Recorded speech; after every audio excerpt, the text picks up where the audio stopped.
Good morning and welcome to the event Pull Up. My name is Tess with iSocial Execution, and my co-host for this lovely podcast is Keith Johnston, and he is with I3 Events. Say hi, Keith. Hello, everybody. So today we have really said to ourselves, what is going on in the world and how can we give a gift to humanity of ourselves based on the skill sets that we had and the things that we really truly love. So Keith and I for years have decided, you know what, we really need to do a podcast. We've already talked about it. We're like, we can't keep telling people the value of it and not do something ourselves. And it's a gift to humanity? It's a gift to humanity, Keith. Of course. That's why we're doing it, because we have always remained tech neutral, right? That is right. Already been in the center of things. We don't take money from any entities. We just make sure that we are working on the behalf of the greater good of helping educate people around tech, and most importantly, event tech, right? We are tech agnostic. Yes, we are. We definitely are. Not atheists, but agnostic. Exactly. You got to have the best tool for the job. Right. So Keith, tell them a little bit about our format and kind of how we're running and what we want to do. So I think the plan going forward is going to be to break it into 3 segments. And the first segment is going to be the news of the week, like event tech news of the week. For example, this week, we're talking a lot about a virtual because, COVID-19, the coronavirus, is kicking ass all over the meetings and events industry. So that is kind of the hot topic. Next week it might be, what we're going to be seeing in event tech after that.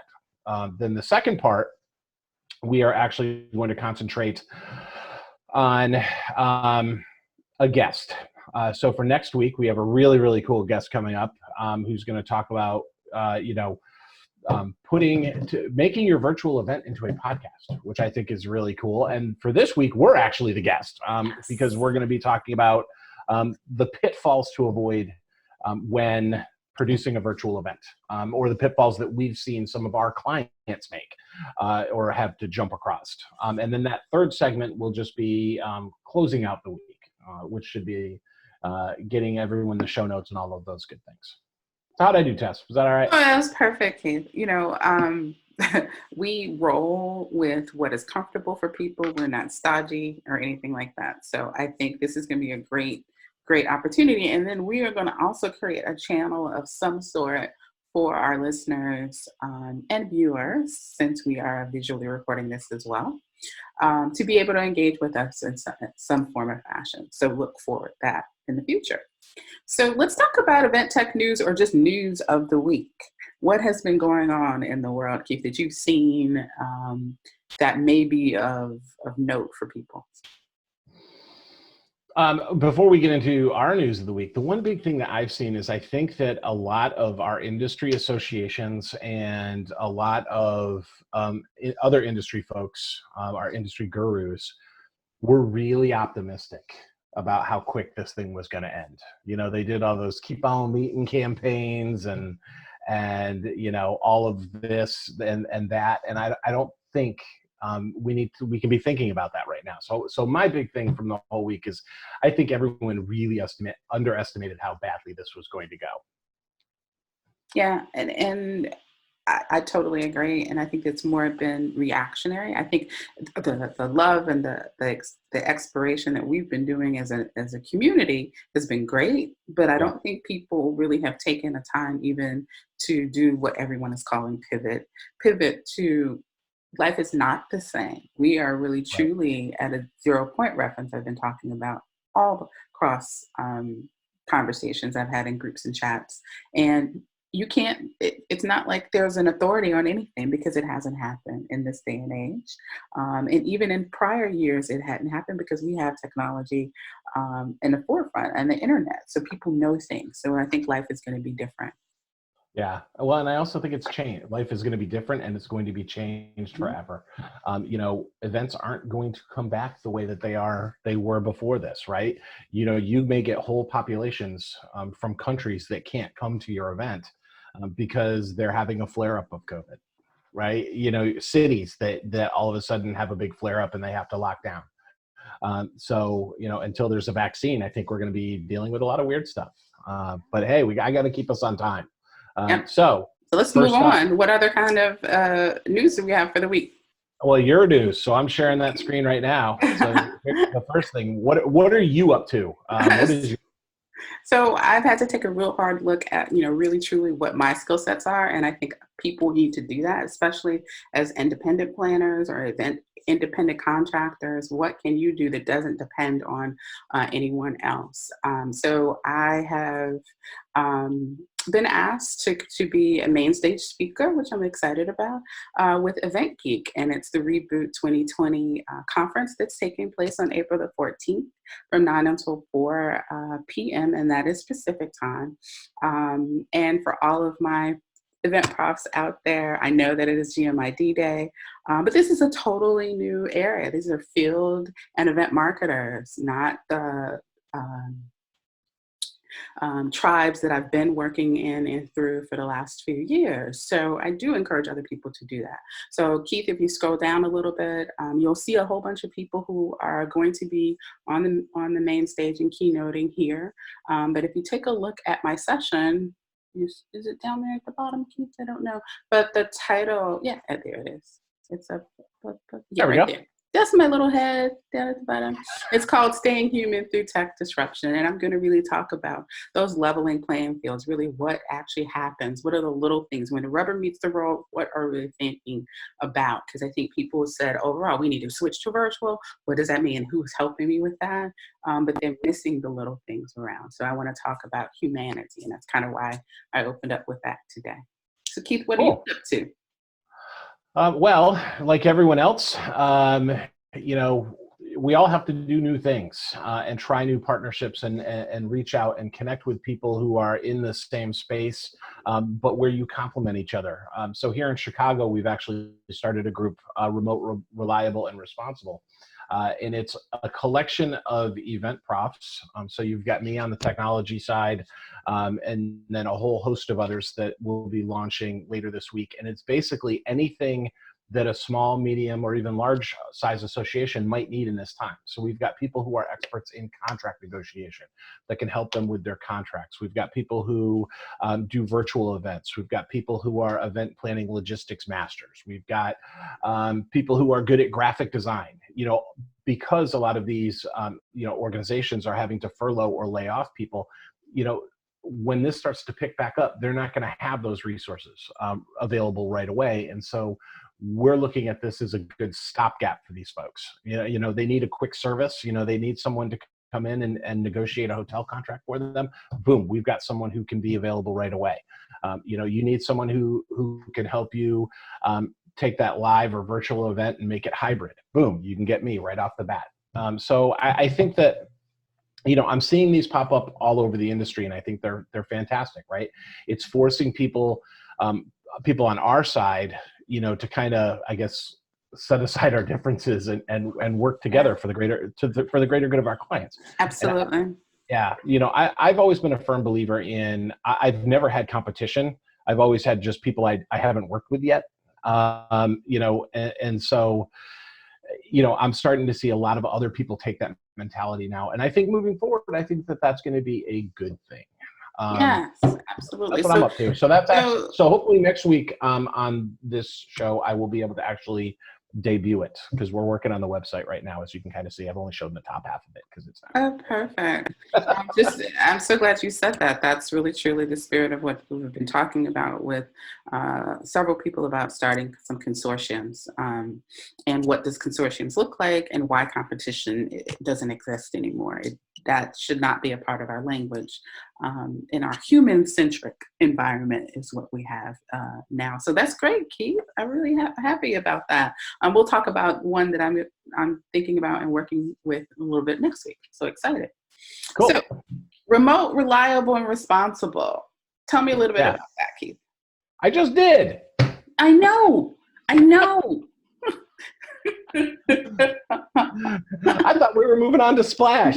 Well, I mean, tell me about it from the standpoint of a little, just a little bit, because I think our listeners are going to want to know a little bit about, is it a true consortium? Yes. Are you all coming in, being a clearinghouse, and then farming out and matchmaking?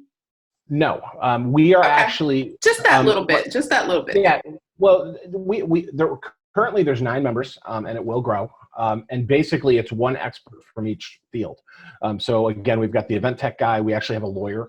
We have someone who an event specific lawyer. We've got people audio visual. We have graphic designer, event logistics, event planning, conference planning, a trade show person. We even have someone who is an expert in sales.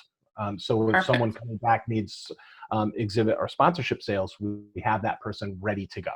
And just one more question, Keith, and I know we need to move on. Is there one person who leads this, or are you all collectively leading it? Because the reason why I'm saying this is because these are models that are coming up and popping up all over. That is a part of news, and people need to understand what's happening. It's different. It's not me against you. No, with this one, I guess we'll call them the founding 9. Anyone so we are kind of running the show, and it is actually democratic. In fact, right after this, I actually go into a call with them.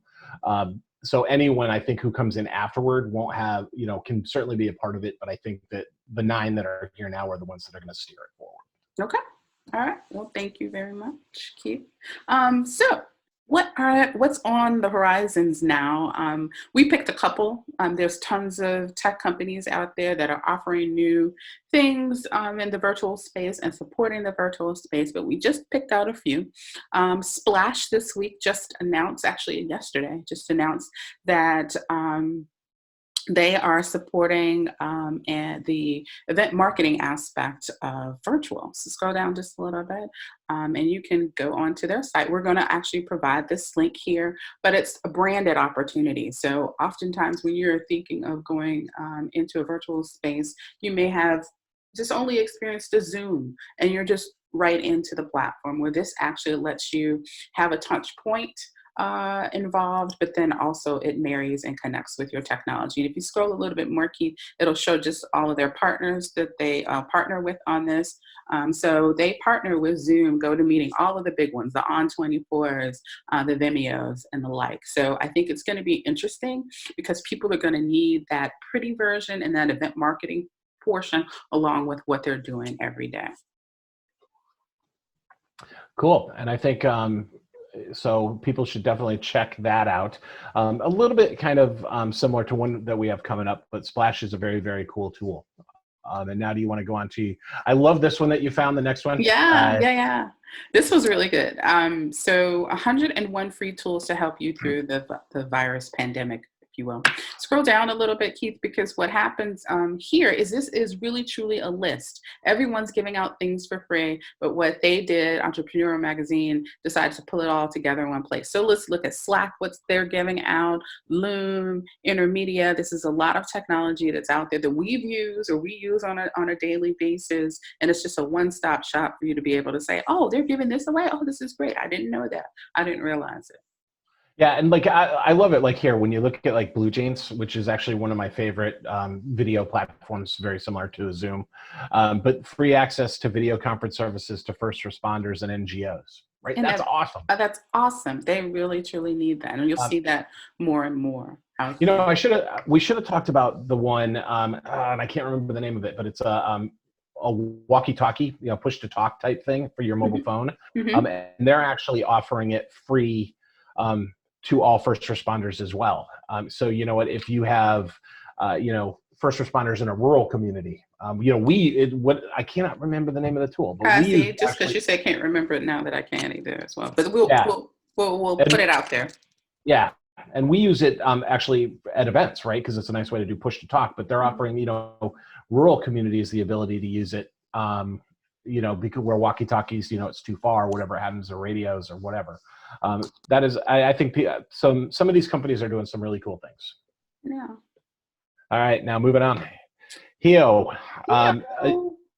which is actually an event platform that it has, I won't go too deep into it. Everyone should check it out because they're offering, their big thing is they're actually offering their free platform, their premium platform for 3 months. And basically it allows you to take that live event you were going to have live and now make it virtual. And it's got networking. You can have, there are sponsorship things you can do in there, things you can do for like your exhibitors. But you can also have that conference portion of it, because you can use Zoom as your video backbone and actually pull that right into the app as well. But the one thing that I think that was really cool about this one compared to some of the others is this one is mobile first through an app.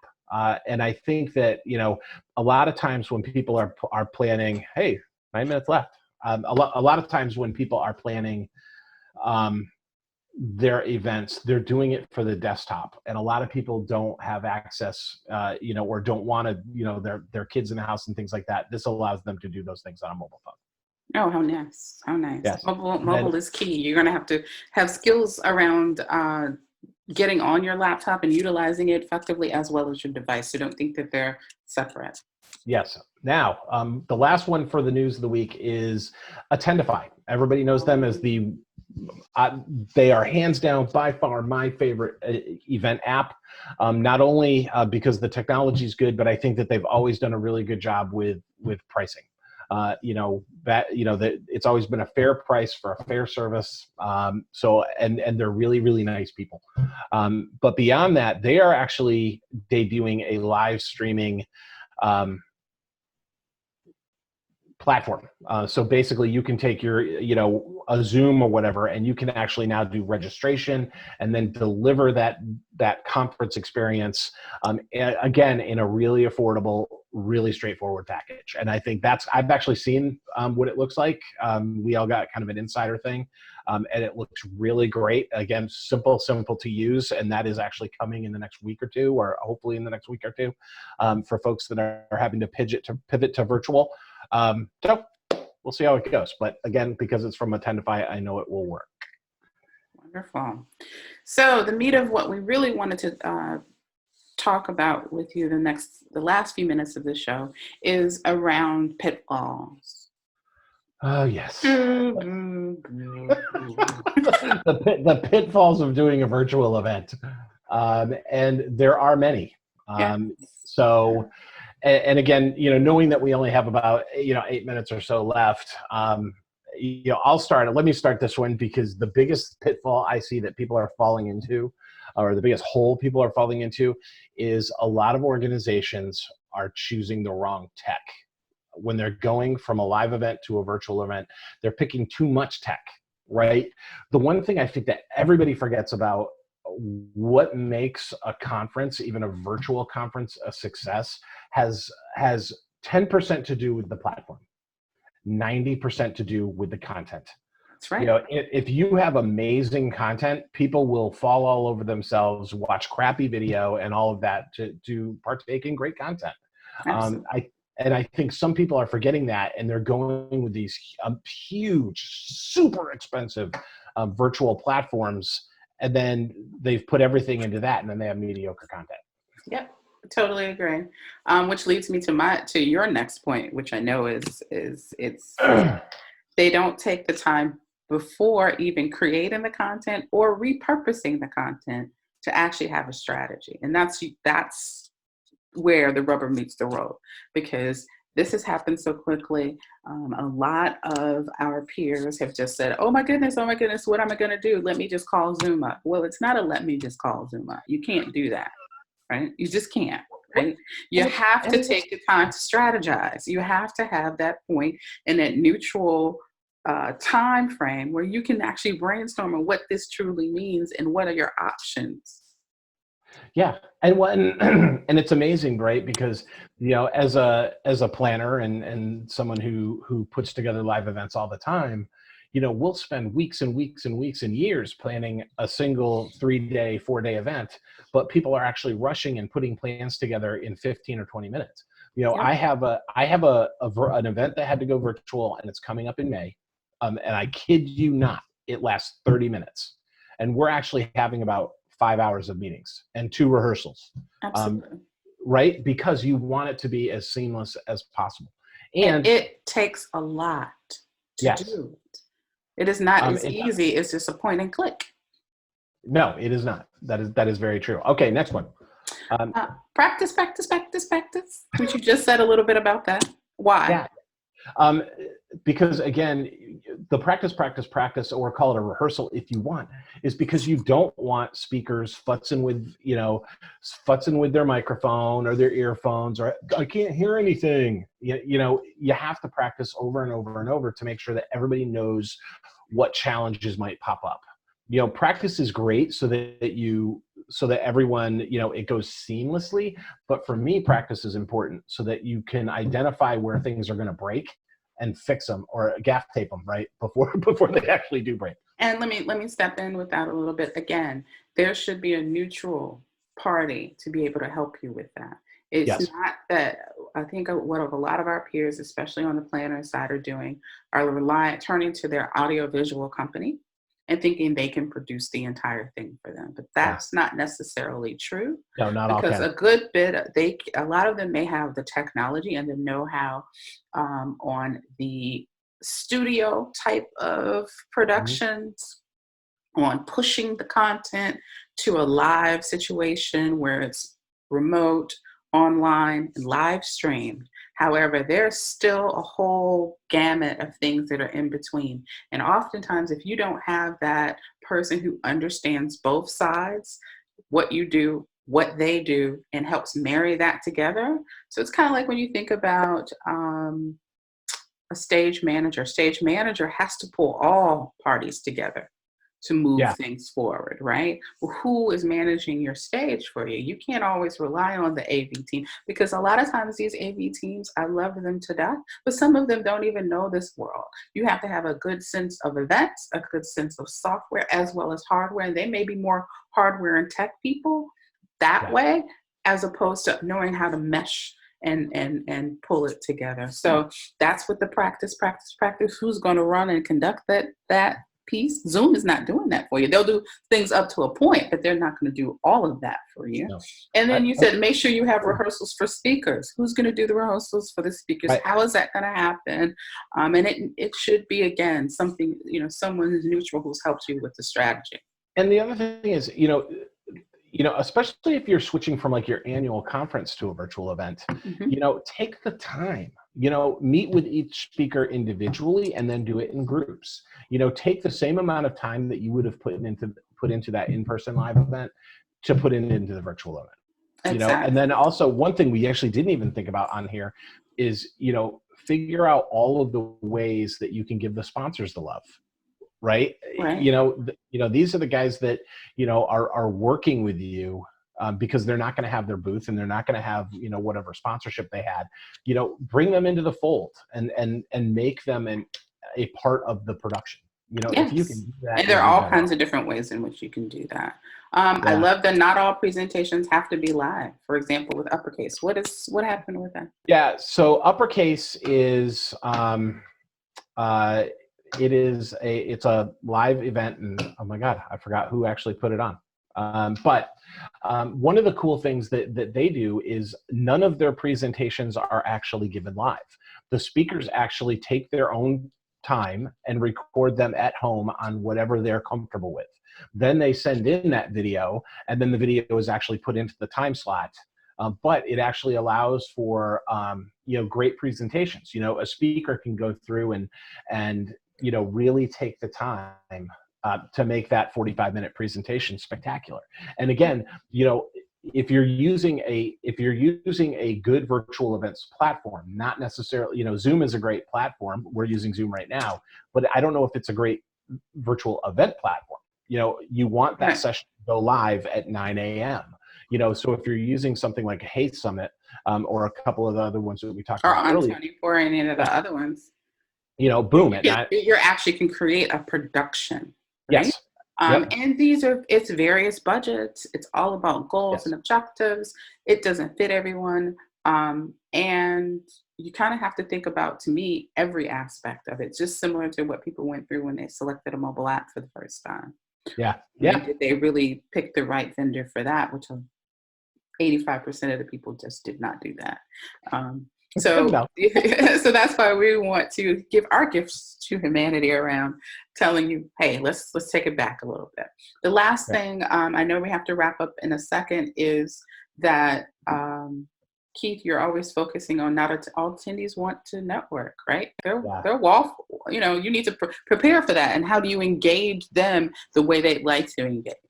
Yeah. And I think, and that comes, I've seen a lot of virtual events now, or a lot of events that have gone virtual, and they put so much into the networking portion of it. And it's really funny. I was actually involved with one last week where they spent an inordinate amount of time making sure that there were networking opportunities and chat rooms and all of these things. And then when it actually came time for that to happen, there were crickets, because there were like two people that went into this virtual chat. So while I think that you can work up to that, not all organizations and not all attendees are going to want to network virtually. No. A lot of them are just going to want to get that CE. They are just going to want to watch that presentation. They are dealing with stuff at home. They're dealing with, having to work, and the kids are running around the house. I was on a call yesterday and my son was downstairs playing bass guitar, right? And you're like, so there's all of these. So you know what, right now, networking may not be the thing that they're in for. Definitely test the waters, but don't make it 30 or 40% of your virtual event. Yeah, totally agree. So let's wrap it up, Keith. What words do you want to leave our listeners and viewers today? Don't make virtual more complicated than it needs to be, and don't be afraid to do it. Even if the average age of your association member or attendee is older, they're fine with it. My mom's 85 and I was FaceTiming with her yesterday. So you know what? People are okay with it. And people will learn. Just make sure that they will. And they have to. We're going to be in this for another 8 weeks, right? So people are, and this is the time when people will try new things, right? They'll do anything to do something different. Exactly. And if I could leave anything with you is consult your trusted sources. You've probably had those along the way, but please have people that you can ask questions to before you make those big decisions, because people are forced to do this and you're throwing things at them that they may not know how to use. They may not, as we know, see how to even get their Apple ID password off their phone to download a mobile app. So imagine when you're throwing all these things at them, how are they going to access that? So Keith and I are always resources to you. Again, Keith is with I3 Events and I'm with iSocial Execution. And again, this is the event pull up. So you can pull up however you want to pull up your chair. You can roll up in your car as you blast it out the window for someone. We want to on your couch. On your couch, however you want to do it. So we'll see you again next week. Take care.